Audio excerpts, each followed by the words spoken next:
An orator, scholar, writer, journalist, and a teacher, and one of the finest politicians India has ever witnessed.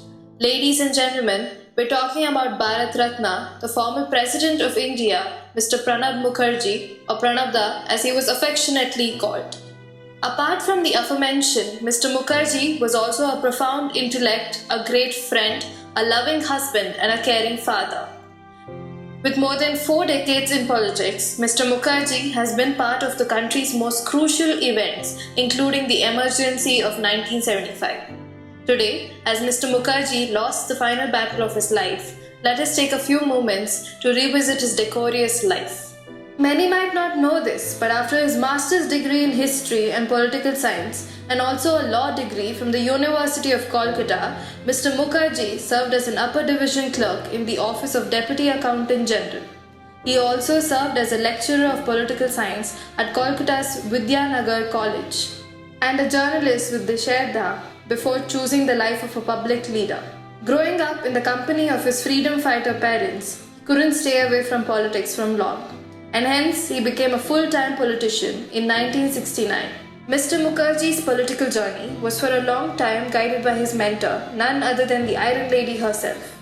After he was elected as the member of the Rajya Sabha in July 1969, Mrs. Indira Gandhi was the one who recognized his brilliant talent and she decided to take him under her wing.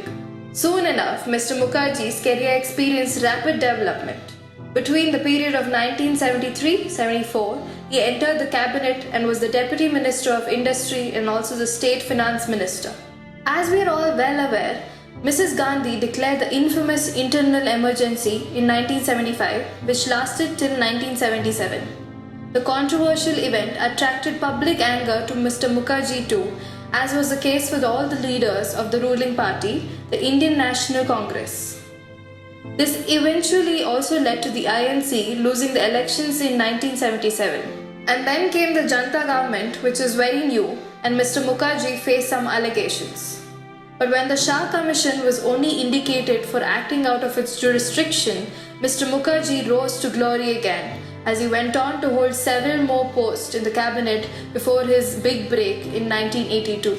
Post 1977, Mr. Mukherjee was responsible for some outstanding contributions to the Indian Parliament. He was appointed as the Deputy Leader of INC in the Upper House in 1979 and became the Speaker of the Rajya Sabha in 1980. Due to his political stature, he could actually preside over cabinet meeting when the Prime Minister couldn't be present.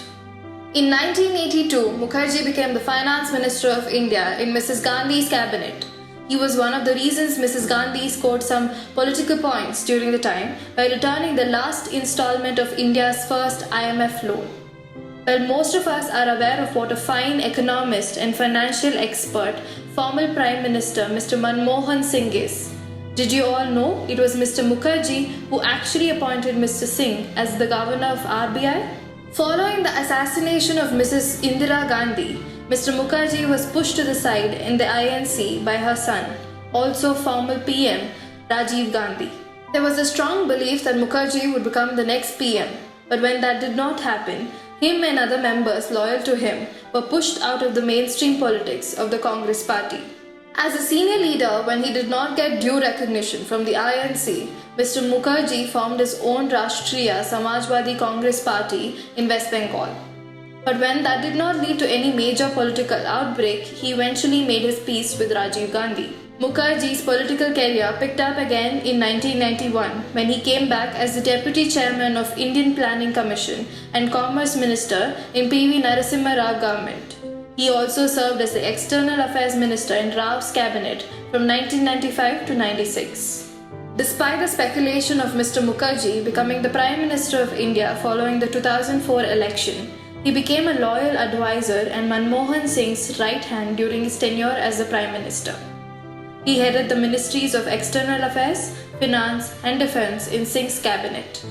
Another fact that needs to be acknowledged is that his name was considered for the presidential elections in 2007 itself. But due to his indispensable responsibilities of the Congress party, he had to hold back from contesting.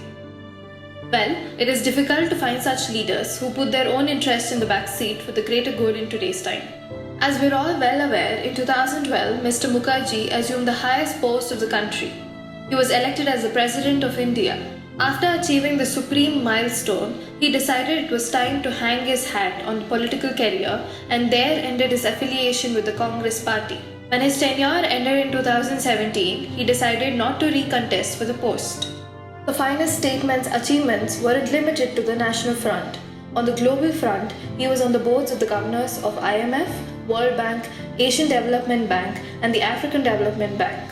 He also led Indian delegations to the Commonwealth Finance Minister Conference, UN General Assembly, Commonwealth Heads of Government Conference, Non-Allied Ministers Conference, and the 40th Afro-Asian Conference. I can go on and on to list Mr. Mukherjee's achievement, and as one can expect, these achievements also attracted as many awards and accolades from around the world. In 1984, he was declared as the best 5 finance ministers of the world according to a survey conducted by Euro Money Journal. He received the Best Parliamentarian Award in 1997 and the Best Administrator Award in 2011 by the Indian government. He was also declared as the Finance Minister of the Year for Asia in 2010 by the World Bank journal Emerging Markets. He was awarded honorary doctorates by more than 5 universities from around the world.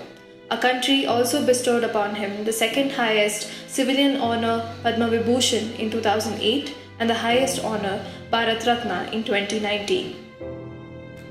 Pranab Da has had friends in all major political parties. He was well respected by all of them and even the Indian media loved him. Even though he wasn't a confrontationist, he was called the Chanakya of the Indian politics as he possessed every skill necessary to be a great politician.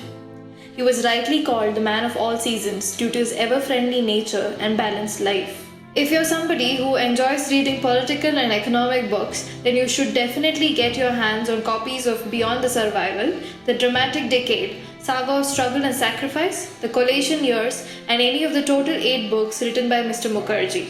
Before we end, let's know a little bit about his personal life. On 13 July 1957, Mr. Mukherjee married his beloved, Suvra Mukherjee, who was an artist of Rabindra Sangeet and also a painter. The union brought a special connection with Bangladesh to Mr. Mukherjee's life. Mrs. Suvra was born and raised in Narali region of Bangladesh until the age of 10 before she immigrated to Kolkata. Unfortunately, in the year 2015, Mrs. Suvra died due to a heart failure. The couple were the parents of 2 sons and 1 daughter. His eldest son, Abhijit Mukherjee, and daughter, Sarsmita, are also politicians from the INC, and Sarsmita is also a Kathak dancer. He had immense love and was a great admirer of art and culture and an avid traveler. The former President of India was also fond of reading, music, and gardening. After getting admitted to the army hospital to undergo a brain surgery, Mr. Mukherjee tested positive for the novel coronavirus. After a brief battle, he finally succumbed to his illness today. While the nation mourns the loss of his finest statesman and a wonderful human being, let us all try to adapt some of those virtues he followed throughout his life. Mr. Pranab Mukherjee will always remain an example of what a politician should be for generations to come.